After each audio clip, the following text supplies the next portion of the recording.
فهذه الأرض وهذا المسجد الأقصى هو للمسلمين حصرا، لا شريك لهم فيه ولا دين آخر في ذلك المسجد المبارك.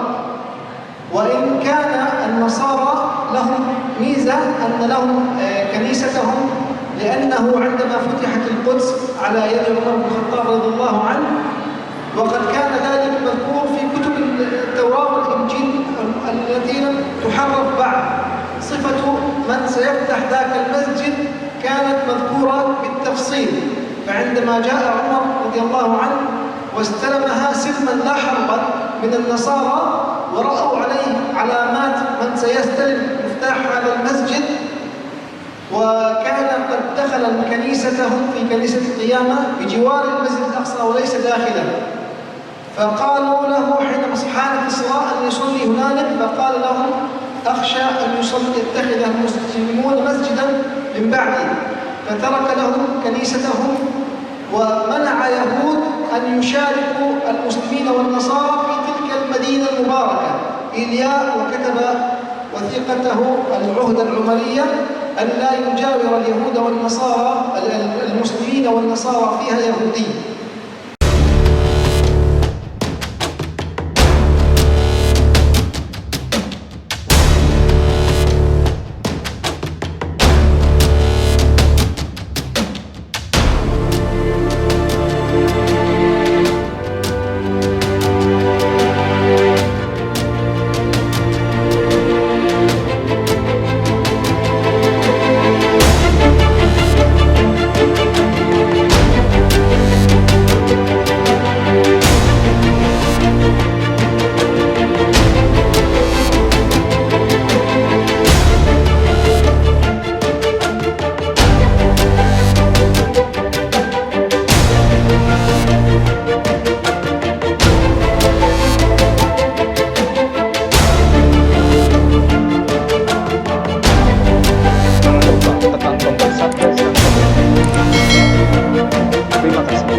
Alhamdulillahilladzi allafa baina qulubina fa asbahna bi ni'matihi ikhwana. Asyhadu an la ilaha illallah wa asyhadu anna Muhammadan abduhu wa rasuluhu, amma ba'd. Allahumma shalli ala Muhammad wa ala ali Muhammad kama shallaita ala Ibrahim wa ala ali Ibrahim, wa barik ala Muhammad wa ala ali Muhammad kama barakta ala Ibrahim wa ala ali Ibrahim fil alamin innaka Hamidum Majid. Para bapak, tokoh masyarakat, alim ulama yang ada di masjid ini, ibu-ibu beserta seluruh jamaah yang telah meluangkan waktunya, alhamdulillah, puji syukur kehadirat Allah Subhanahu wa taala yang telah memberikan kepada kita kesempatan, memberikan nikmat karunia rahmatnya sehingga kita bisa berkumpul di masjid kita tercinta ini dalam rangka menuntut ilmu, yang salah satunya insyaallah ini adalah pembahasan penting, pembahasan pokok ilmu yang harus kita tahu selaku umat Islam mengenai permasalahan-permasalahan yang terjadi terhadap kaum muslimin yang ada di Palestina. Maka dari itu mudah-mudahan kedatangan kita semua ke tempat yang mulia dan berkah ini oleh Allah Subhanahu wa taala dicatat sebagai amal ibadah. Amin ya Allah ya rabbal alamin. Salawat beriringan salam semoga senantiasa tercurah limpahkan kepada Nabi junjunan alam, Habibana wa Nabiyana Muhammad sallallahu alaihi wasallam. Beliau yang harus kita turuti, harus kita tauladani dalam setiap kesehariannya. Mudah-mudahan Allah Subhanahu wa taala senantiasa golongkan kita semua ke dalam golongan umat Rasul yang telah mendapatkan syafaat di hari akhir nanti.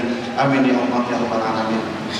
Para ibu bapak, para ibu jamaah hadirin rahimakumullah, alhamdulillah di hadapan kita semua sudah datang guru kita, syekh kita, tamu kita dari Palestina yang insya Allah akan menerangkan sedikit banyaknya tentang fadilah keutamaan tanah yang Allah Subhanahu wa taala sucikan, yang Allah sebutkan dalam berbagai macam ayat-ayatnya di dalam Al-Qur'an, yang Nabi Muhammad SAW sanjung dalam berbagai riwayat hadisnya, yang kemudian beliau akan menceritakan juga bagaimana hakikat yang terjadi serta isu yang sedang ramai dibicarakan beberapa pekan kebelakang pasca terjadi gencatan dan agresi militer serangan udara Israel terhadap saudara kita yang ada di Gaza Palestina, juga penyerangan terhadap jamaah yang sedang iktikaf di Masjidil Aqsa 10 hari terakhir di bulan Ramadan.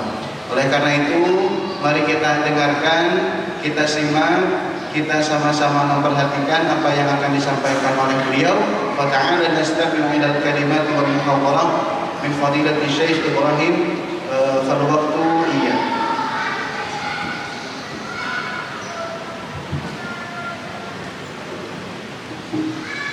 Assalamualaikum warahmatullahi wabarakatuh. Bismillahirrahmanirrahim. Alhamdulillah wassalatu wassalamu ala Rasulillah wa ala alihi wa sahbihi wa man wala, amma ba'd. فكما نعلم جميعا أن الله عز وجل عندما خلق هذه الأرض اختار منها أفضل بقعة، وهي مكة التي وضع فيها البيت الحرام، أو إن أول بيت وضع للناس الذي بكة مباركا فيه مباركا هدى العالمين.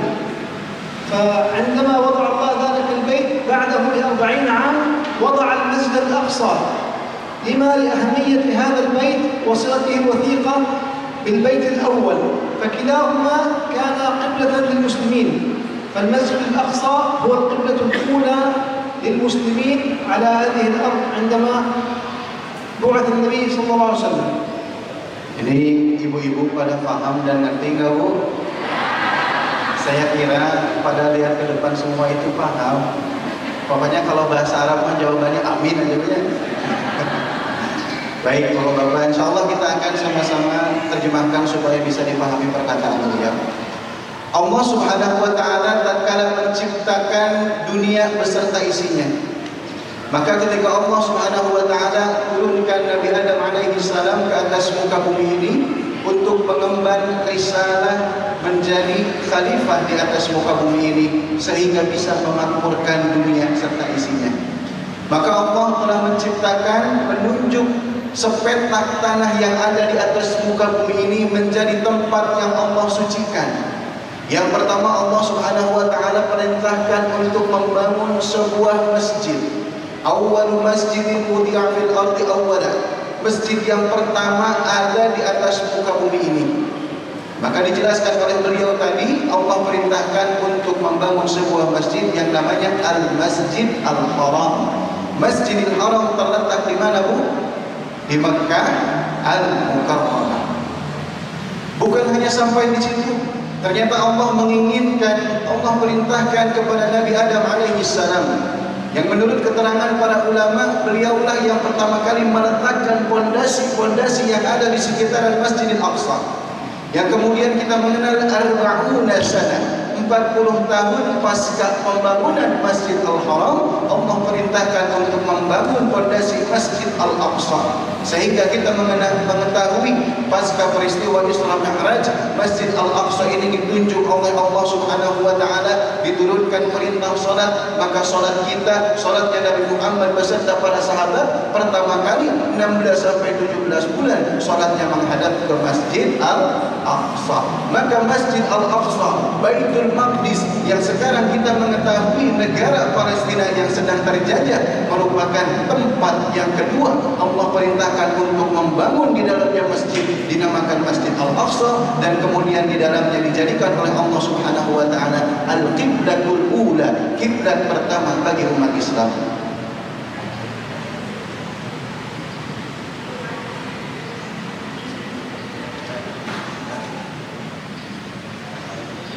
ولذلك هذا المسجد المبارك مسجد الأقصى قد بارك الله الأرض حوله. فقال الله عز وجل عن إبراهيم عليه السلام عندما أنجاه الله من النار في العراق في بابل: وأنجيناه ولوطا إلى الأرض التي باركنا فيها للعالمين. فقد بارك الله عز وجل هذه الأرض منذ خلق السماوات والأرض. لذلك هذه الأرض مباركة من عند رب العالمين يوم خلق السماوات والأرض وكتبها لعباده إبراهيم عليه السلام عندما أنجاه من النار ومن قوم الظالمين الكافرين إلى الأرض التي باركنا فيها وهي في فلسطين. Yang kemudian Allah Subhanahu wa taala jadikan tanah Palestina ini tanah yang penuh dengan keberkahan bagi semesta alam. Disebutkan tatkala Allah Subhanahu wa taala menyelamatkan Nabi Ibrahim alaihi salam dengan Nabi Lut dalam Al-Qur'an, "Wa najjaynahu wa Lutan ila al-ardi allati barakna fil 'alamin." Wa najjaynahu wa Lutan ila al-ardi allati barakna fiha lil 'alamin. Dan kami telah menyelamatkan Nabi Ibrahim dan Nabi Lut ke atas tanah yang Allah turunkan berbagai macam keberkahan bagi semesta alam. وقد كتب الله هذه الأرض أن تكون لعباده المؤمنين وحرمها على الكافرين، فوعد الله عز وجل بني إسرائيل بهذه الأرض عندما كانوا مؤمنين واتبعوا موسى عليه السلام، فلما نجاهم الله من فرعون وقال لهم موسى عليه السلام أن الله قد فضلكم على العالمين واختاركم وجعل فيكم أنبياء وجعلكم ملوكا وآتاكم ما لم يؤت أحد من العالمين، فآتاكم هذه الأرض المقدسة، ولكن أبى قوم موسى أن يتبعوه وقالوا له اذهب أنت وربك فقاتلا إنها هنا قاعدون، فحرمها الله عليهم حتى بال ذاك الجيل وجاء من بعدهم الجيل مؤمن دخلوا مع نبيهم يوشع بن نون مع داود عليه السلام إلى تلك الأرض المباركة. Kita mengetahui ini juga menjadi generasi turun-temurun yang kemudian setelah Nabi Ibrahim alaihi salam datang seorang nabi yang bernama Nabi Musa alaihi salam dengan kaumnya Bani Israel. Ketika Allah perintahkan untuk masuk ke dalam tempat yang Allah sucikan, ke atas tanah Palestina, ke dalam Baitul Maqdis, mereka enggan, mereka menolak akan perintah Allah Subhanahu wa taala, bahkan berkata, disebutkan di dalam Al-Qur'an, "Idhhab anta wa rabbuka faqatila innaha huna qa'idun." Pergilah engkau wahai Musa dengan Tuhanmu, berperanglah melawan musuh-musuh Allah Subhanahu wa taala yang ada di dalamnya. Kami cukup duduk saja, itu kata orang-orang Yahudi atau Bani Israel zaman dahulu ketika Nabi Musa.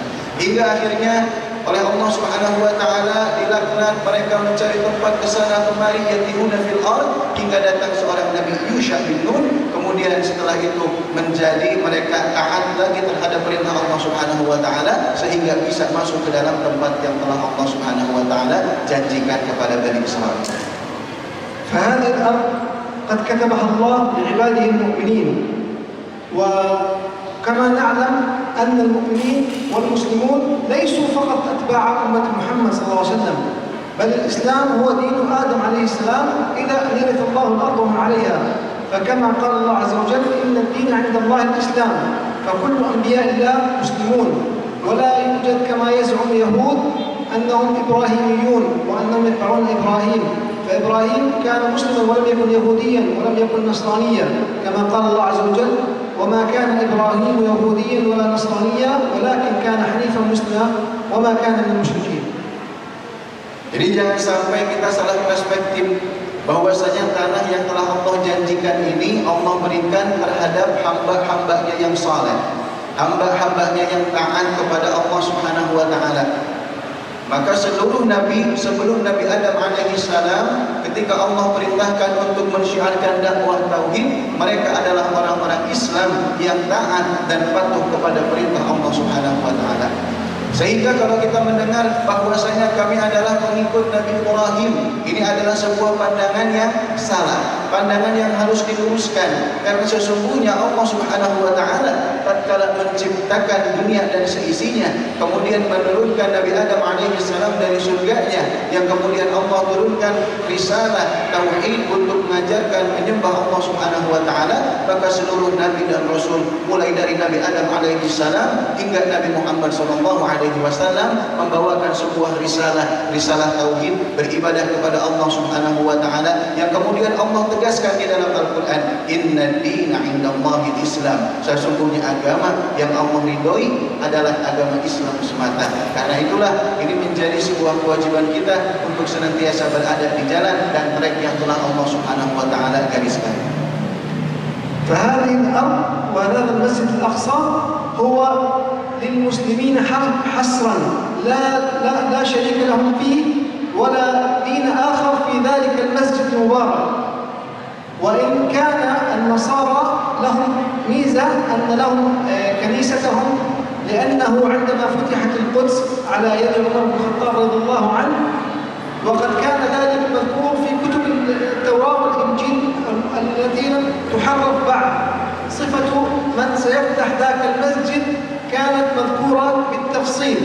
فعندما جاء عمر رضي الله عنه واستلمها سلما لا حربا من النصارى، ورأوا عليه علامات من سيستلم مفتاح هذا المسجد، وكان قد دخل كنيستهم في كنيسة القيامة بجوار المسجد الأقصى وليس داخله، فقالوا له حين حان في الصلاة أن يصلي هنالك، فقال لهم أخشى أن يتخذ المسلمون مسجدا من بعدي، فترك لهم كنيستهم ومنع يهود أن يشاركوا المسلمين والنصارى في تلك المدينة المباركة إيلياء، وكتب وثيقته العهد العمرية أن لا يجاور اليهود والنصارى المسلمين والنصارى فيها يهودي.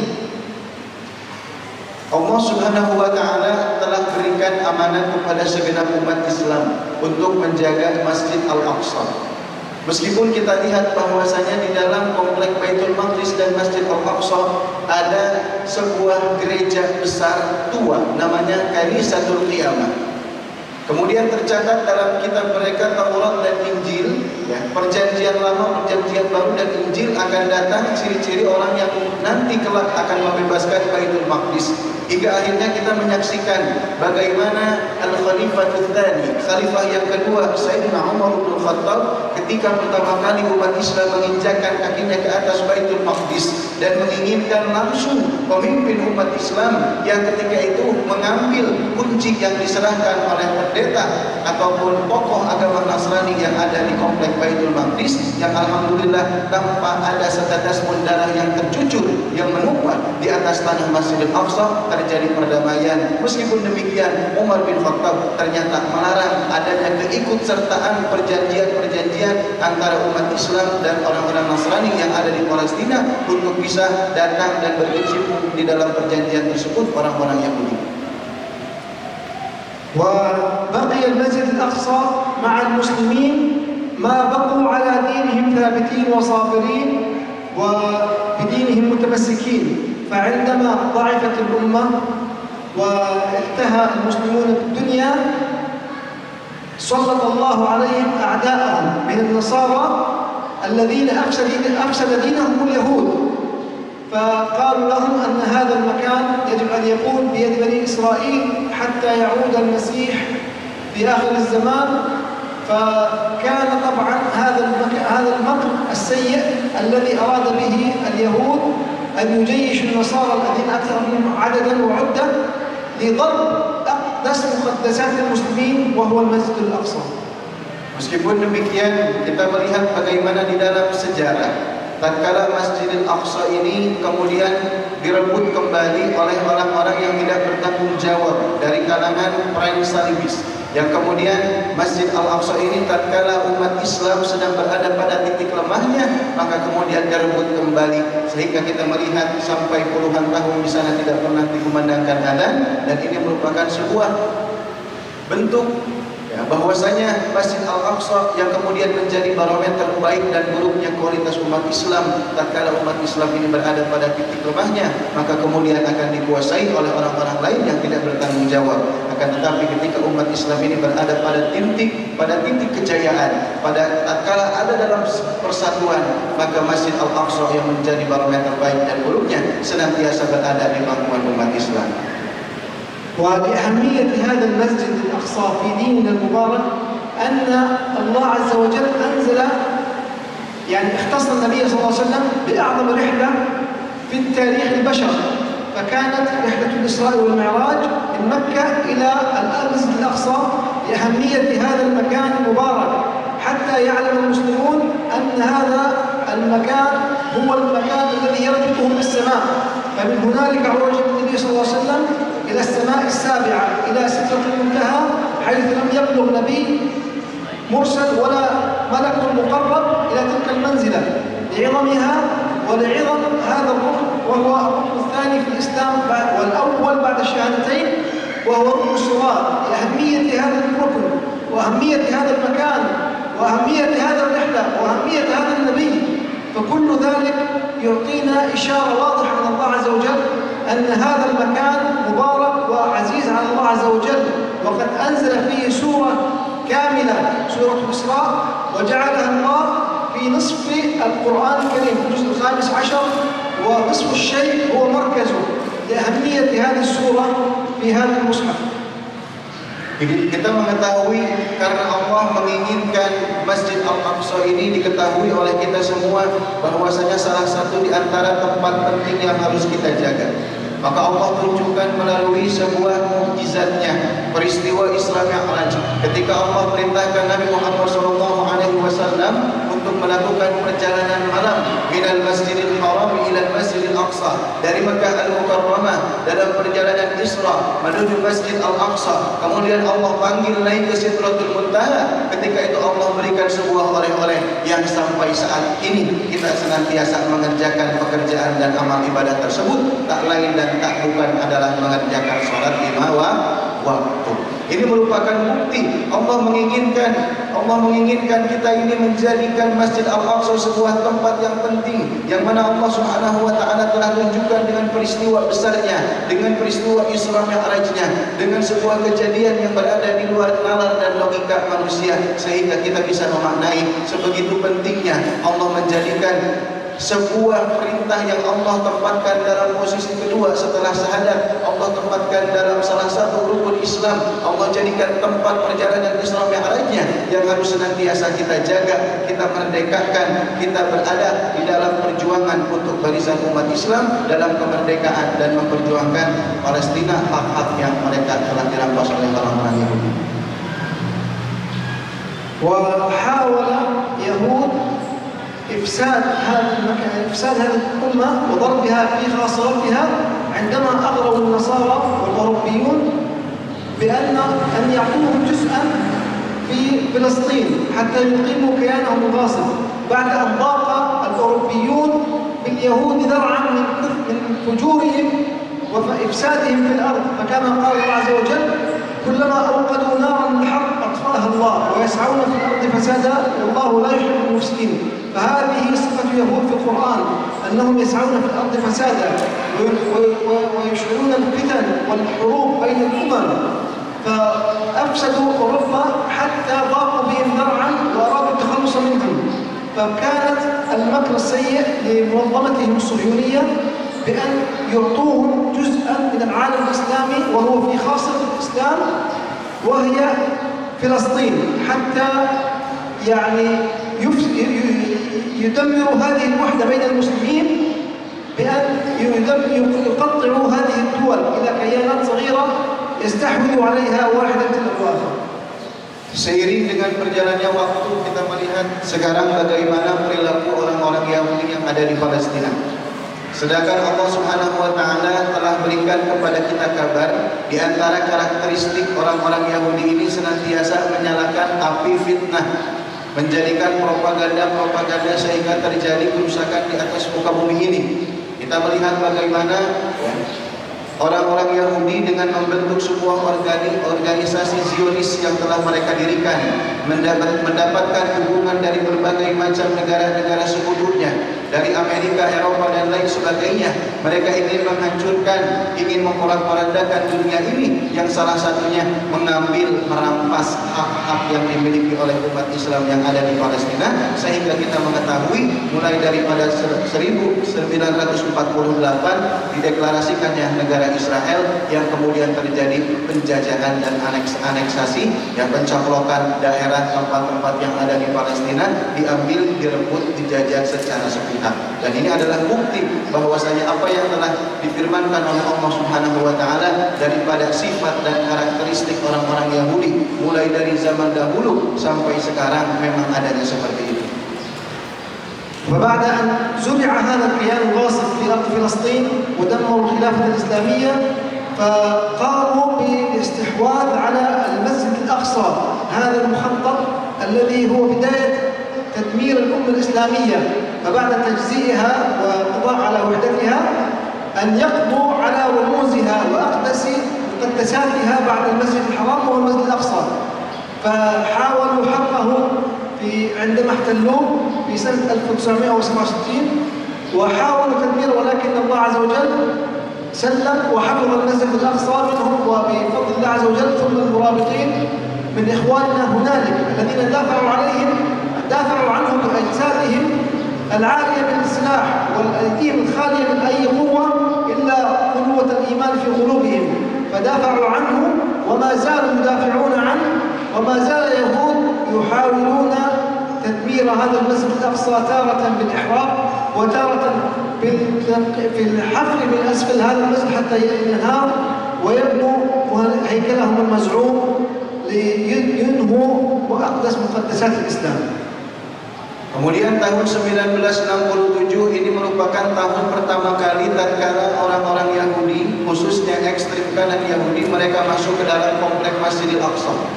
Sehingga mereka ketika masuk ke dalam komplek Masjidil Aqsa meneriakkan yel-yel bahwasanya ini adalah hari pembalasan terhadap kekalahan yang dulu pernah terjadi di zaman Rasulullah SAW. Masjid Al-Aqsa adalah awal mula diinginkannya oleh orang-orang Yahudi dan Israel dihancurkan. Dengan dalih-dalih mereka ingin kembali ke tempat yang telah dijanjikan oleh Tuhan, yang kemudian mengungkit-ungkit sejarah yang dahulu, mitos yang diyakini dalam keyakinan mereka bahwasanya di atas tanah Masjidil Aqsa pernah dibangun sebuah tempat ibadah yang ketika dulu dibangun oleh Nabi Sulaiman bernama Haikal Sulaiman. Sehingga mereka dari tahun 67 banyak melakukan kerusakan, penistaan terhadap Masjid Al-Aqsa. Pernah membakar di antara tempat-tempat penting yang ada di dalam Masjid Al-Aqsa, melakukan penggalian terowongan di bawah Masjid Al-Aqsa. Dengan demikian kita melihat permukaan Masjid Al-Aqsa ini menjadi rusak dengan target utama, misi utama hancurnya Masjid Al-Aqsa rata dengan tanah. Umat Islam sudah tidak peduli terhadap tempat sucinya yang kemudian akan dibangun kembali sebuah bangunan tempat ibadah ritual orang-orang Yahudi yang mereka kenal dengan Solomon Temple atau Haikal Sulaiman al-Mazmum. وبعد أن فشلوا في تدمير المسجد الأقصى واحتلاله بشكل كامل لوجود المرابطين فيه والعاكفين والقائمين فيه، فقاموا بزرع فتنة جديدة أنها هذا المسجد خاص بديانات ثلاث، اليهودية والمسيحية والإسلام، كأنهم ديانات إبراهيمية، وهذا زعم باطل كما بينا أن إبراهيم ليس يهوديا وليس نصرانيا، بل هذا المسجد خاص بالمسلمين فقط لا غير، حتى أن كنيسة القيامة لا توجد في داخل هذا المسجد، وليس المسجد هو فقط المسجد قبة الصخرة أو المسجد القبلي، ولكن المسجد هو جميع السور المحاط بهذين المسجدين، هي هذا كله، هذا المسجد ما أقصى المبارك، ولكن كنيسة القيامة توجد في الدولة في البلدة القديمة في مدينة القدس وليس في المسجد الأقصى. فالنصارى ليس لهم شأن في المسجد الأقصى ولا يهود لهم كما يزعمون، فحاولوا بعد ذلك تقسيمه زمانيا ومكانيا، أي أنهم يأخذونه في أوقات لا يكون المسلمون هناك ويأخذون بعض أجزائه. والآن هي المحاولة الأخيرة لانتزاع المسجد الأقصى بهذه الطريقة. Ini banyak propaganda yang telah disebarkan oleh orang-orang Yahudi, yang diantaranya ingin menjadikan Masjid Al-Aqsa ini seakan-akan dimiliki oleh tiga agama samawi, oleh agama Islam, oleh agama Nasrani, dan oleh agama Yahudi.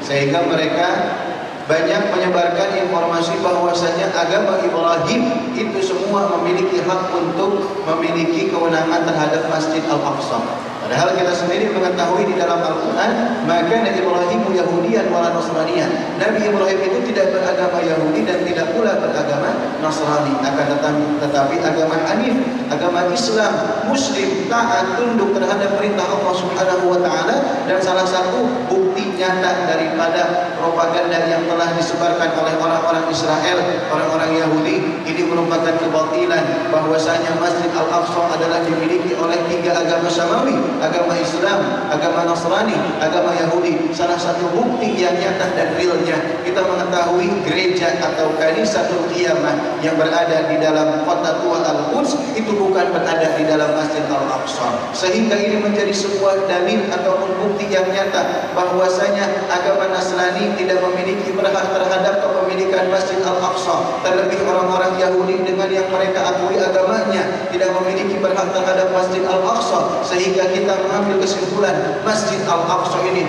merupakan tempat yang Allah titipkan kepada kita semua, kepada segenap umat Islam di belahan manapun yang tinggal di atas muka bumi ini memiliki kewajiban terhadap penjagaan dan membela Masjid Al-Aqsa, karena setiap jengkal tanahnya yang ada di Palestina ardu waqfin lil muslimin, tanah wakaf bagi umat Islam, kemudian masjid yang Allah sucikan titipkan kepada kita semua.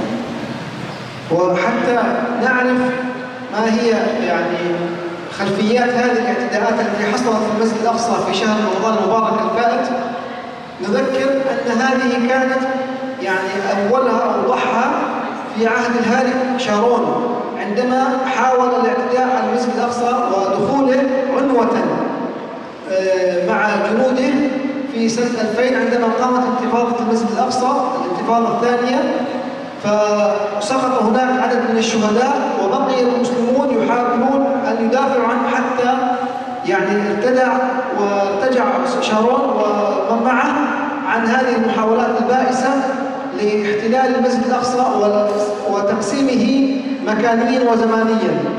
وتوالت من بعده جماعات التطرف الصهيوني بالمحاولة على الاعتداء في كل فترة تلو الأخرى، يقيمون احتفالات أو ما يسمى بطقوسهم في بحر المسجد الأقصى ويحاولون تدنيسه بشتى الطرق ومساعدة الجيش والعسكر إلى أن تمادوا في أقدس شهر للمسلمين وهو شهر رمضان، وبعد أقدس ليلة وهي ليلة 27 التي يرجى أن تكون ليلة القدر، وأرادوا ذلة الإسلام والمسلمين بأن يعتدوا على أقدس مقدساتهم في أقدس شهورهم في أقدس لياليهم، وتصدى لهم إخوانكم في المسجد الأقصى، وكانت تلك بداية الشرارة التي انطلقت منها حرب سيف القدس التي استجاب لها إخواننا المجاهدون في غزة، وردوا على عدوان المجرمين الصهاينة بقصفهم في مدنهم ردا على اقتحامهم وتدنيسهم للمسجد الأقصى ومحاولة طرد إخواننا في حي الشيخ جراح وهو ضمن مدينة القدس الشرقية. Kita akan menemukan di dalam Masjidil Aqsa ini sekarang tidak menjadi tempat yang secara utuh dimiliki oleh umat Islam. Bahkan banyak peraturan-peraturan yang dibuat oleh orang-orang Israel. Mereka membuat peraturan-peraturan semacam pembagian waktu dan pembagian tempat. Waktu kapan saja umat Islam diperbolehkan untuk masuk dan beribadah di dalam Masjidil Aqsa. Tempat mana saja yang oleh orang-orang Israel ini dijadikan tempat ritual ibadah mereka, dan umat Islam dilarang dan tidak boleh masuk ke dalam kawasan tersebut. Sehingga ini menjadi fenomena yang sekarang kita saksikan bagaimana realita kehidupan yang terjadi di atas tanah Masjid Al-Aqsa. Dan juga salah satu pemicu daripada terjadinya gencatan senjata kemarin yang menewaskan lebih dari 250 korban yang ada di Gaza. Pemicunya adalah salah satunya tentang bagaimana apa yang telah dilakukan oleh para militer penjajah Israel terhadap jamaah iktikaf yang ada di dalam Masjid Al-Aqsa. Jadi jamaah yang ada di dalam Masjid Al-Aqsa di 10 hari terakhir bulan Ramadan, mereka banyak yang ditindas, mereka banyak yang dihalang-halangi untuk masuk ke dalam masjidnya. Banyak juga yang tidak bisa melakukan ibadah dengan tenang, diserang ketika sedang melakukan ibadah. Bahkan ketika kita lihat ya bagaimana di media sosial ketika orang-orang Palestina iktikaf di dalam Masjid Al-Aqsa itu, mereka bukan hanya ditemani dengan peralatan iktikaf seperti Al-Quran, sajadah dan yang lain sebagainya. Mereka harus ditemani dengan gundukan-gundukan batu yang bisa dipakai ketika terjadi serangan-serangan, kedoliman daripada tentara Israel yang menyerang kepada orang-orang Palestina yang sedang melakukan ibadah dan beriktikaf di dalam komplek Masjidil Aqsa. Begitu pula dengan apa yang terjadi di perkampungan Sheikh Jarrah. Perkampungan Sheikh Jarrah ini adalah perkampungan yang di dalamnya masih banyak mayoritas umat Islam. Yang kemudian ada beberapa keluarga yang diusir secara paksa, diambil rumahnya, dikeluarkan, kemudian mereka tidak boleh tinggal lagi di sana. Ini melalui pengadilan sepihak yang terjadi secara ilegal di Israel, yang kemudian memutuskan hal tersebut karena akan dibangun pemukiman di Sheikh Jarrah yang banyaknya kurang lebih 200 rumah. Nah, dua hal ini, yang pertama pemukiman umat Islam yang digusur, diambil, diusir secara sepihak oleh orang-orang penjajah Israel. Yang kemudian faktor yang kedua adalah penyerangan yang terjadi terhadap jamaah yang ada di dalam Masjid Al-Aqsa di 10 hari bulan Ramadan. Ini memicu terjadinya gencatan senjata antara para pejuang yang ada di Gaza, Palestina, yang mana mereka melemparkan roket ke Israel yang kemudian dibalas kembali oleh orang-orang penjajah Israel terhadap tempat-tempat penting yang ada di Gaza, yang alhamdulillah setelah 11 hari terjadi serangan udara antara Israel dan Gaza bisa kemudian ditaklukkan oleh para pejuang yang ada di Palestina, di Gaza, dan Israel bertekuk lutut. Mereka menyerah terhadap serangan ataupun pembelaan para pejuang Palestina terhadap kezaliman yang terjadi di Masjid Al-Aqsa dan di pemukiman Sheikh Jarrah. وكما علمنا الآن ماذا فعل الإخوان المرابطون، فكما علمنا أن هذه الأرض ليست حكرا على الفلسطينيين أو على العرب، بل هي ملك المسلمين كعامة في كل بقاع الأرض، من أقصى شرق العالم الإسلامي في إندونيسيا إلى أقصى غربها في المغرب، وكل المسلمين في أنحاء العالم شتى لهم حق في المسجد الأقصى كما لهم حق في المسجد الحرام، فهو قبلتهم الأولى كما أن المسجد الحرام قبلتهم الآن. فهذا المسجد المقدس هو واجب حمايته جميع المسلمين في جميع أنحاء الأرض، وواجب علينا الدفاع عنه والبذل للدفاع عن هذا المسجد المقدس. وعلينا واجب أن نكون كما أراد الله عز وجل. فكما قلنا هذا المسجد هو معيار قوة الأمة الإسلامية، فعندما تقوى إيمان هذه الأمة، عندما يقوى إيمان الأمة فتكون تسيطر على هذا المسجد، يمنحها الله أن تسيطر على هذا المسجد. وعندما تضعف وتبعد عن دينها عندها يسلك الله عز وجل من هذا المسجد إلى أعدائهم، فيكون تحت سيطرة أعداء الإسلام والمسلمين. فإن علينا واجبا أن نعود إلى ديننا ونتمسك بقرآننا الذي خبرنا الله عز وجل فيه عن مكر اليهود، ونكون أمة إسلامية واحدة حتى ندافع عن هذا المسجد الأقصى المبارك. Maka ini merupakan sebuah kewajiban bagi kita semua, seluruh umat Islam. Masjid Al-Aqsa ini bukan hanya dimiliki oleh saudara muslim kita yang ada di Palestina. Palestina ini merupakan tanggung jawab kita, amanat konstitusi yang pernah dulu dikatakan oleh Presiden kita semua Soekarno, bahwasanya selama penjajahan masih ada di atas tanah Palestina, maka selama itu pula kami akan berada bersama bangsa Palestina hingga penjajahan itu hilang di atas tanah Palestina. Sehingga kewajiban kita semua, khususnya selaku umat Islam, untuk senantiasa menjaga tempat yang Allah titipkan kepada kita. Umat Islam dimanapun mereka berada, bukan cuma ada di Palestina, bukan cuma ada di negeri-negeri Arab, bukan cuma ada di benua Asia, Eropa, Amerika, Afrika, dan yang lain sebagainya. Selama kita memiliki identitas sebagai seorang Muslim, maka kewajiban kita adalah menjaga terhadap Masjid Al-Aqsa, masjid yang Allah titipkan kepada kita semua, karena ini merupakan tanggung jawab yang kelak Allah akan bertanya kepada kita semua.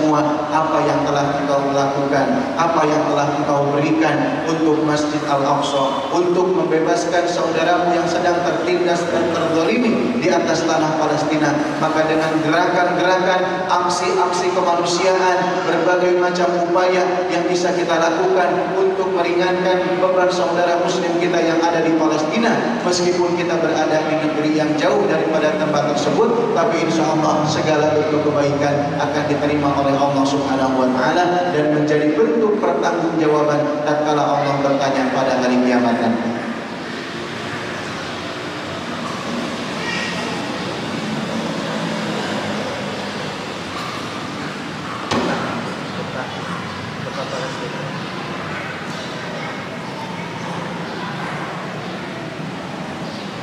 Beliau ingin menjelaskan sedikit tentang peta yang ada di Palestina sehingga Bapak Ibu sekalian bisa memahami yang bagaimana sebetulnya yang sekarang terjadi, peta sekarang pelenyapan Palestina oleh Zionis Israel seperti apa, yang kemudian terpisah antara Masjid Al-Aqsa dengan Gaza, Baitul Maqdis dengan Gaza, yang kurang lebih jaraknya itu bisa sampai 80 km. Jadi jangan sampai Bapak Ibu mengira Syekh ini meskipun beliau tinggal di Gaza, tapi tidak pernah datang sekalipun ke Masjid Al-Aqsa. Karena Gaza ini sekarang aksesnya sudah terbatas. Bahkan yang datang ke Indonesia bisa datangnya itu lewat perbatasan Palestina dengan Mesir. Ada sebuah perbatasan namanya perbatasan Rafah, Makbar Rafah, Rafah border. Mereka bisa keluar dari Gaza, dari Palestina lewat perbatasan yang ada di Palestina dengan Mesir. Tapi kalau Masjid Al-Aqsa itu berbatasan dengan Yordania. Maka ketika Bapak Ibu pergi tur ziarah ke Mesir, ke Yordania dan ke Palestina, ataupun umroh ke Mekah, Madinah dan Masjid Al-Aqsa, maka akses untuk masuk ke dalam Masjid Al-Aqsa-nya itu harus melewati pemerintahan Yordania. Dan pastinya stempel kita, paspor kita nanti ketika masuk ke dalam Masjid Al-Aqsa bakal distempel oleh pemerintah Israel setempat yang memiliki kewenangan ya terhadap perbatasan yang ada di Palestina antara Palestina dengan Yordania. Nah ini harus diketahui. Fadhal ya Syekh.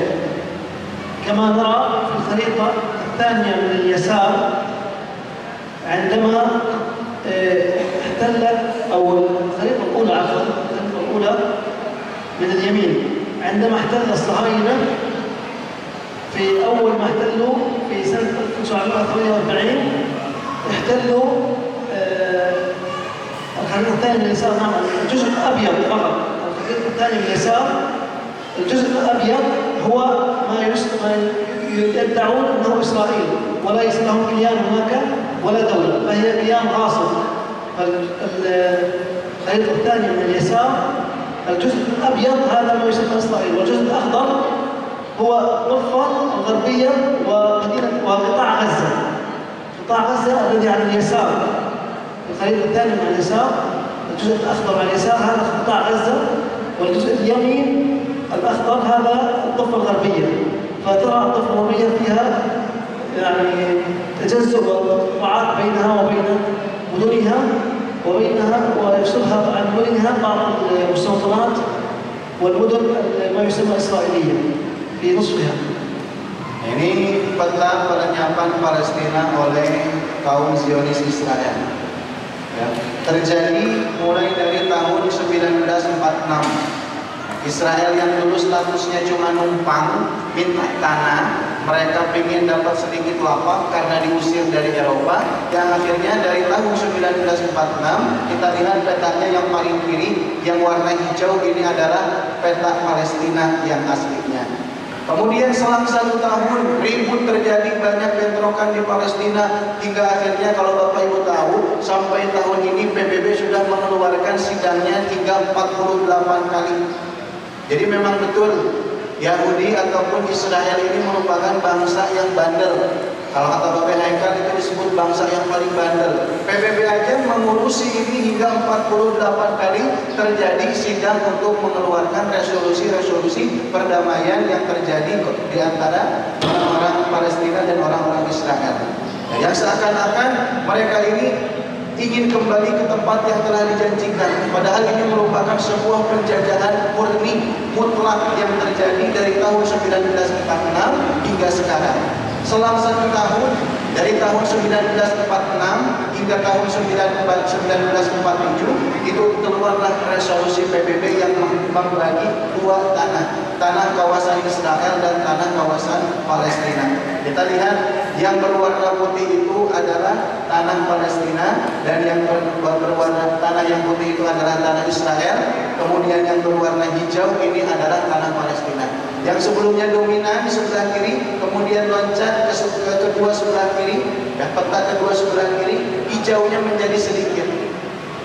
Meletuslah di tahun 1967 ada perang Arab Israel. keluar kembali resolusi dari PBB sehingga pembagian tanah di Palestina ini menjadi sangat sedikit.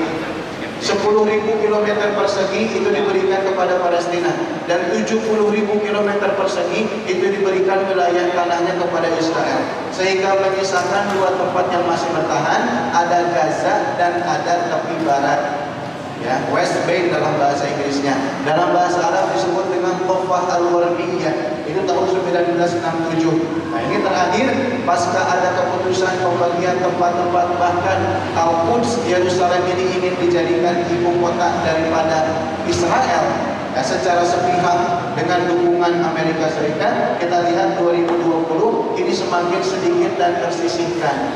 Ya, maka penduduk Palestina yang dulunya berjumlah 9 juta, sekarang mereka banyak yang tersisihkan, ada yang tinggal di pengungsian, ada yang berimigrasi ke negara lain, negara tetangga, bahkan ada yang ke negara Eropa sekalipun, sehingga dari 9 juta penduduk itu sekarang di Gaza yang luasnya 365 km persegi hanya menyisakan 2 juta penduduk, dan mayoritas di antara mereka juga adalah para pengungsi yang diusir tahun 1967. Kemudian yang di bagian barat itu sedikit tanah-tanah kecil yang di dalamnya ada Masjid Al-Aqsa. Masjid Al-Aqsa berada di tepi barat, berada di kota tua, Baldah Qadimah, di Old City of Jerusalem. Di dalamnya ada Masjid Al-Aqsa. Jadi sekarang akses antara Gaza dengan Masjid Al-Aqsa itu terpisah kurang lebih 80 sampai 90 km.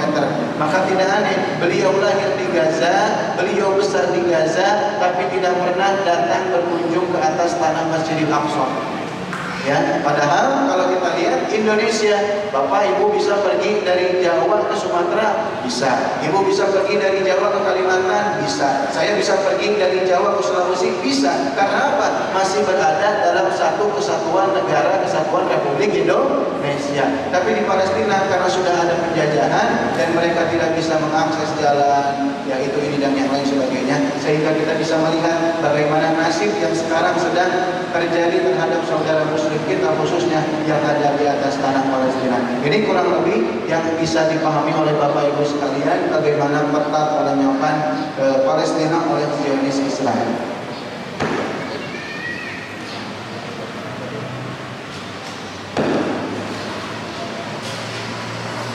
هذا وبالله التوفيق عليه ان شاء الله الاستعانه والاتكال على الله عز وجل. وعلينا ان لا ننسى اخواننا هنالك المباركين بالدعاء. الدعاء هذا اضعف الايمان واقل ما يستطيع المرء، وعلينا ايضا ان ننشر هذا الوعي، ان ننشر هذا الفهم، كيف يخطط اعداء الاسلام لضرب الاسلام، بضرب مقدساتهم اولا. فان ضربوا مقدساتهم وسكتوا عن المسجد الاقصى الان، فالمسجد الحرام سيكون الهدف الثاني للصهاينه.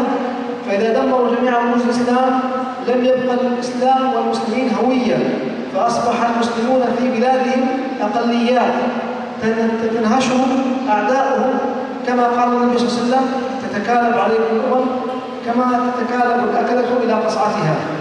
قالوا: أو من قلة نحن يومئذ يا رسول الله؟ قال: لا، بل أنتم كثير ولكنكم غثاء السيل. أصابكم داء الأمم الوهن وهو حب الدنيا وكرم.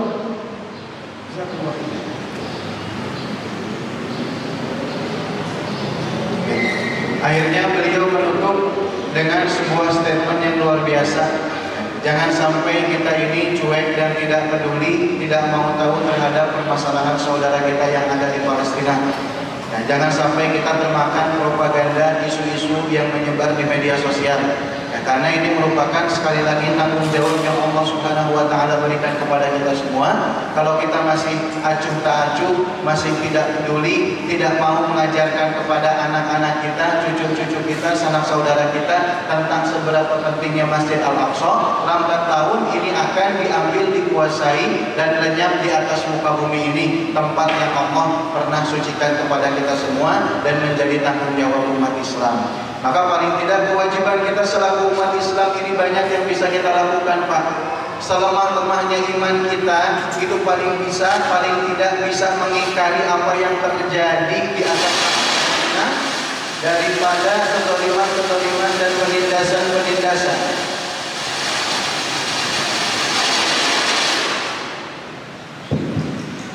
Yang kemudian kita paling tidak bisa berdoa, karena dengan doa ini merupakan senjata yang paling ampuh dimiliki oleh umat Islam. Ad-du'a silahul mu'minin. Doa merupakan senjata paling ampuh yang kita miliki. Dari masjid ini kita berdoa bersama, memanjatkan, mengangkat tangan kita semua terhadap Allah, kepada Allah Subhanahu wa taala, yang kemudian kita memohon kepada Allah supaya diberikan kesabaran, supaya diberikan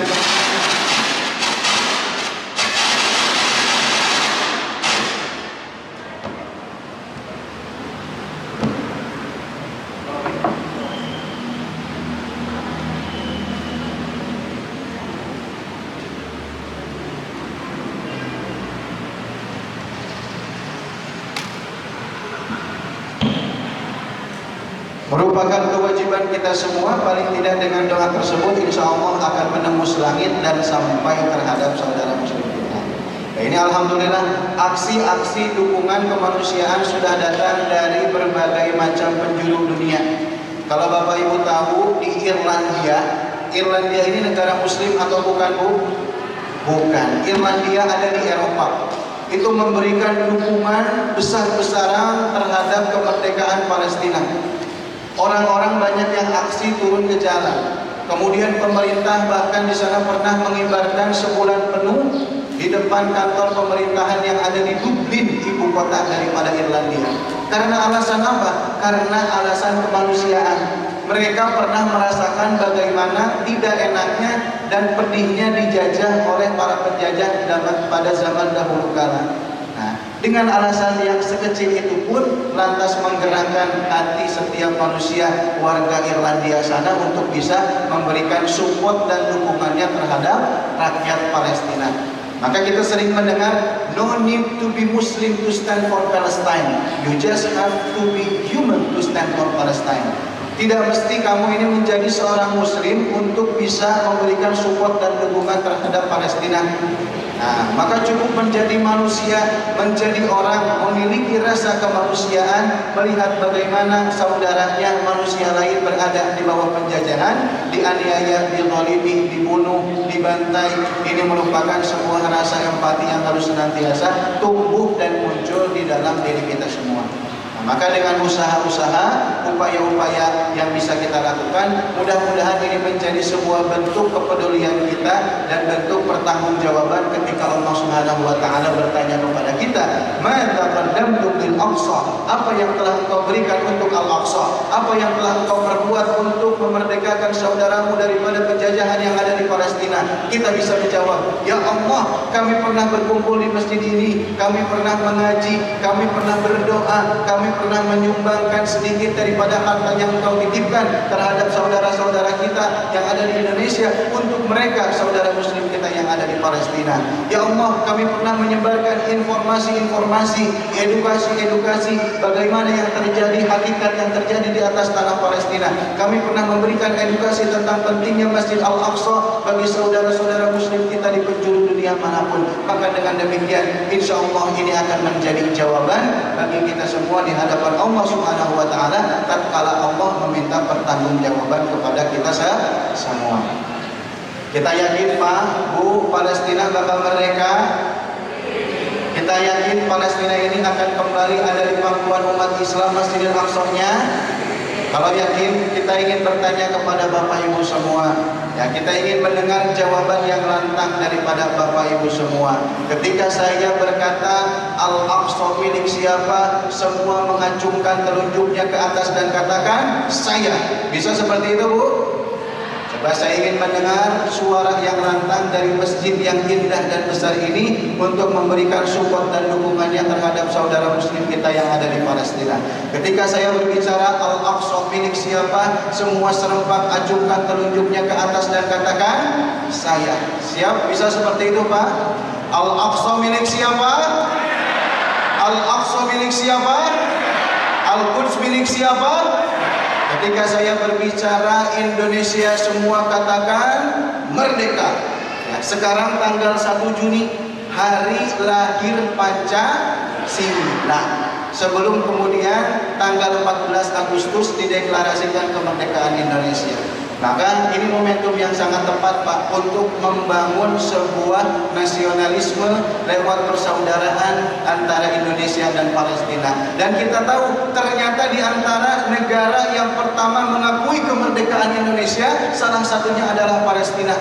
Setelah Mesir menjadi pelopor yang mengakui terhadap kemerdekaan Indonesia, Palestina dengan mufti besarnya Al-Hajj Amin Al-Husseini banyak menyuarakan, mencari dukungan support supaya Indonesia ini diakui sebagai negara yang merdeka. Maka ketika saya berkata Indonesia, semua katakan merdeka. Ketika saya berkata Palestina, semua katakan bebaskan. Siap?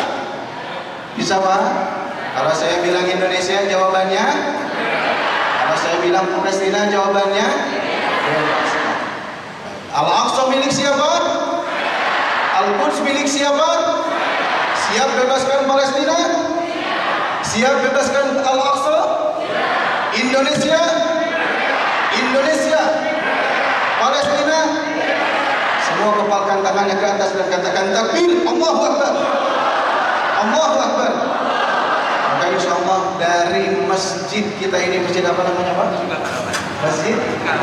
Masjid Cikal Harapan, kita sama-sama akan berikrar di hadapan Allah Subhanahu wa taala menjadi bagian daripada umat Islam yang berada di garda terdepan untuk membela dan mempertahankan masjid kita, Masjid Al-Aqsa di atas tanah Palestina. Kita ingin menjadi bagian daripada pejuang-pejuang Islam yang kemudian senantiasa diajak oleh Allah Subhanahu wa taala bisa memberikan jawaban di hadapan Allah Subhanahu wa taala ketika Allah bertanya kelak kepada kita, apa yang telah engkau berikan untuk Al-Aqsa. Maka insyaallah di hari ini kita akan mengumpulkan semua unsur-unsur kebaikan, baik dari doa, baik dari kajian mengetahui fadilah keutamaan daripada Palestina. Kita akan sama-sama berbagi informasi yang kita dapatkan di sini terhadap saudara-saudara kita yang ada di luar sana, baik itu lewat media sosial atau lewat lisan langsung sekalipun. Insyaallah juga dari Masjid Cikal Harapan ini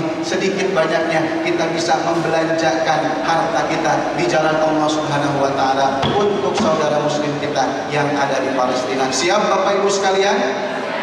Maka insyaallah dari tim ya ini Kasih Palestina yang sudah berkesinambungan mengadakan kegiatan-kegiatan dan menggalang dana di berbagai macam tempat, dan alhamdulillah donasi yang kita berikan untuk saudara kita di Palestina itu sudah sampai dan menjelma menjadi obat-obatan. Alhamdulillah ya, menjelma menjadi obat-obatan, menjadi ambulan, menjadi rumah sakit, kebutuhan-kebutuhan kesehatan, menjadi bahan pokok, menjadi tempat tinggal, menjadi paket musim dingin, paket kurban, kemudian paket lebaran, kebutuhan sekolah anak-anak, dan semua infak yang kita berikan kepada saudara muslim kita yang ada di Palestina ini alhamdulillah sudah kita salurkan. Bisa Bapak Ibu cek sekalian yaitu di website www.kasihpalestina.com untuk mengetahui laporan yang terjadi. Nah ini video juga bisa ditayangkan ya, video penyaluran infak dan donasi kemanusiaan yang sudah diberikan oleh rakyat Indonesia. Dan yang paling hebatnya lagi Pak, alhamdulillah di Palestina, di Gaza, di sebuah perkampungan namanya Khan Yunis, kita membangun sebuah masjid yang alhamdulillah masjid ini menghabiskan kurang lebih ada 65 miliar uang dari seluruh rakyat Indonesia. Yang memberikan dukungannya adalah rakyat sipil, kemudian pemerintahan, pengusaha-pengusaha, semua bergabung, semua kumpulkan uang sama-sama dan kita bisa membangun sebuah masjid.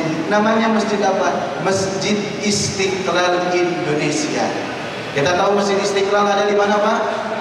ada di Jakarta. Dan ternyata sekarang bukan cuma di Jakarta saja, Masjid Istiqlal kita tahu menjadi masjid terbesar se-Asia Tenggara, dan alhamdulillah di atas tanah Palestina, masjid dengan 4 lantai yang sudah menghabiskan kurang lebih 65 miliar menggalang dana sampai 2 tahun ke belakang ini. Alhamdulillah ini sudah hampir rampung, dan ini adalah kebanggaan kita semua dengan berdiri kokohnya masjid yang ada di atas tanah Palestina yang namanya Masjid Istiqlal juga.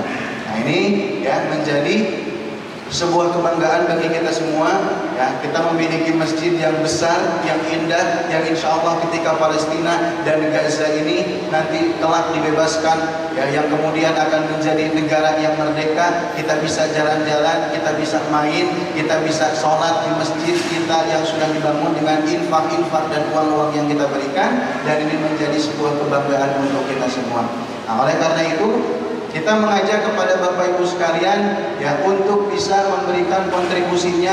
Ya alhamdulillah tadi Bapak berbicara sudah terkumpul infak di masjid ya, di Masjid Cikal Harapan ini ya, infak-infak yang sudah dititipkan oleh Bapak Ibu sekalian digalang lewat majelis taklimnya, ada yang secara personal, ada yang secara kelompok, alhamdulillah sudah dikumpulkan. Nanti mungkin tinggal penyerahan secara simbolis dari pihak panitia kepada Syekh yang akan mewakili dari Lembaga Kasih Palestina. Nah, kemudian kita juga mengajak ya, ada infak yang kita sediakan dalam bentuk komitmen.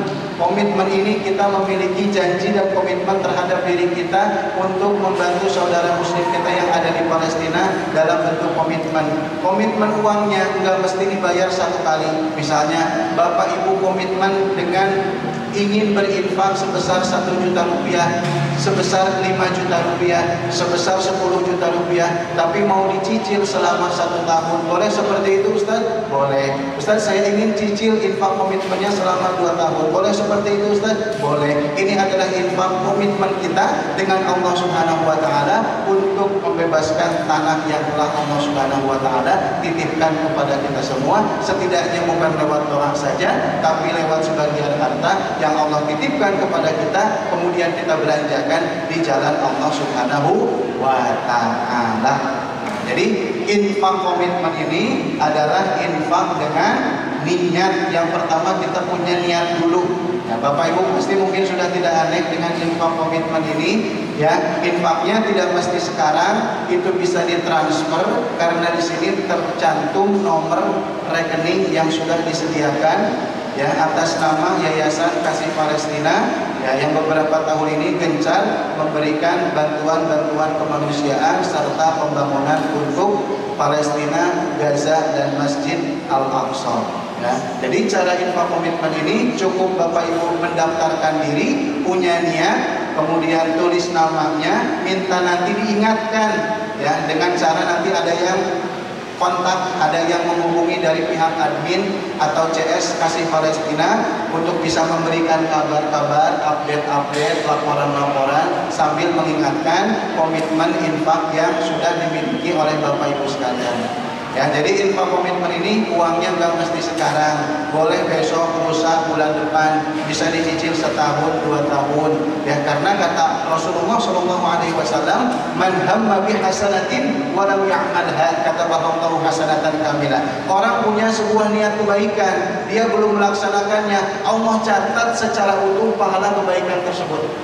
Tapi ternyata kalau kita bisa menyelesaikan, mengerjakan niat kebaikan tadi, man jaa bil hasanati falahu asyru amsalha. Siapa datang dengan sebuah kebaikan, Allah akan berikan pahala 10 kali lipat. Apalagi pahala sedekah, pahala infak itu bisa sampai minimal 700 kali lipat. Siap ikut infak komitmen ini, Bu? Siap untuk infak komitmen ini, Pak? Coba saya ingin tawarkan sebagai bentuk motivasi untuk yang lain ya, sebagai bentuk motivasi, inspirasi untuk yang lain dengan cara berinfak komitmen ini dan nanti bisa memberikan semangat yang lain untuk bisa mengikuti infak komitmen ini juga. Saya tawarkan, adakah di antara Bapak Ibu sekalian yang ingin berinfak dengan cara komitmen uang yang tidak mesti sekarang, bisa ditransfer, bisa dicicil sebesar 10 juta rupiah? Ada Bu? Coba yang siap untuk berkomitmen infak sebesar 10 juta rupiah, angkat tangannya. Allahu Akbar. Mau dikasih tahu? Coba Ibu bisa maju ke depan. Nah, ini bukan riya, ini bukan sombong. Kata Allah Subhanahu wa taala, "In tubdus shadaqati fa ni'mahu." Kalau seandainya sedekah itu ditunjukkan, maka itulah yang terbaik. Karena apa? Untuk memberikan motivasi, ya, untuk memberikan inspirasi kepada yang lain bahwasanya maju ke depan. Ini ada sedikit kenang-kenangan, ya, dari kita untuk kakak atau untuk ibu sebagai bentuk kepedulian ataupun sebagai bentuk kecintaan terhadap Palestina. Dengan syal yang diberikan kepada ibu ini bisa mengingatkan kepada kita semua. Nah, kemudian yang lain ada yang mau ikut? Coba bisa maju ke depan aja Bu, langsung bareng-bareng, nggak apa-apa. Ya, maju Bu, bisa silakan ke depan bareng-bareng. Nanti kita ambil dokumentasi. Nanti kita foto bareng, ambil dokumentasi supaya bisa dilihat, disaksikan oleh saudara kita yang ada di Palestina. Punya niat dulu ingin berinfak 10 juta, nanti dibayarnya bisa dicicil setiap bulan 500.000, setiap bulan 200.000, setiap bulan 1 juta, sesuai dengan kemampuan dan rezeki yang Allah berikan kepada kita semua. Nah, ini sebagai motivasi, ya. Dengan cara seperti ini mudah-mudahan jadi bentuk, ya, semangat, ya, jemaah yang ada di Masjid Cikal Harapan ini senantiasa oleh Allah Subhanahu wa taala dicatat dan diabadikan sebagai bentuk kepedulian saudara-saudara kita terhadap muslim yang ada di Palestina.